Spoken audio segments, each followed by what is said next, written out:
ঘন্টার পর ঘন্টা সময় ধরে আমরা যখন শাক বাজারে শাক কেনার জন্য আসি তখন দেখি এই শাকগুলো মূলত তরতাজা থাকে। একদম মনে হয় যে ক্ষেত থেকে মাত্র তুলে নিয়ে আসা হয়েছে এই শাকগুলো। তবে এর পেছনে একটা চমৎকার ঘটনা আছে, সেটি আপনাদেরকে দেখানোর চেষ্টা করি। আপনারা যদি একটু দেখেন সেখানে কিন্তু এই যে এই শাকগুলোর পুরো সাইড দিয়ে কিন্তু এরকম বরফের টুকরো দেওয়া হয়।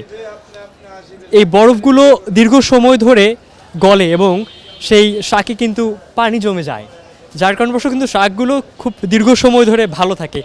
কি মনে করছেন এই বরফ দিয়ে কতক্ষণ রাখা যায় এভাবে? এটা শুধু গেলে ঠান্ডা রাখার জন্য আর কি, যেন জিনিসটা লাল না হয়, এই জন্যে। আপনাদের খরচটা বেড়ে যায় কিনা যে বরফ দিচ্ছেন, বরফ কেনা? খরচ তো অবশ্যই আছে, খরচ না হতে হলে হয়।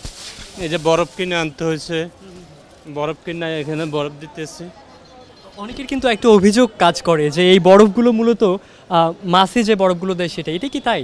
না না, এটা মাছের বরফে মাছ, তবে ওই মাছ থেকে তো ভাঙ্গা মাছও দেয়, আবার ভাঙ্গা আমাদেরকে দেয়।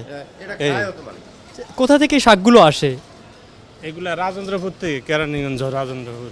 কারওয়ান বাজার যেহেতু প্রত্যেকটা নিত্য পণ্য বা নিত্য প্রয়োজনীয় জিনিসপত্রের জন্য অনেক বেশি বিখ্যাত, এবং এখানেই কিন্তু সকল মানুষরা আসেন তাদের নিত্য প্রয়োজনীয় জিনিসপত্র কেনার জন্য।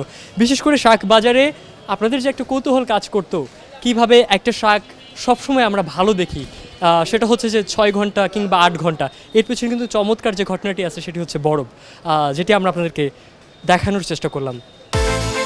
বিকাশ পেমেন্টে 10,000 টাকার বেশি অফার, শপিং চলছে তো।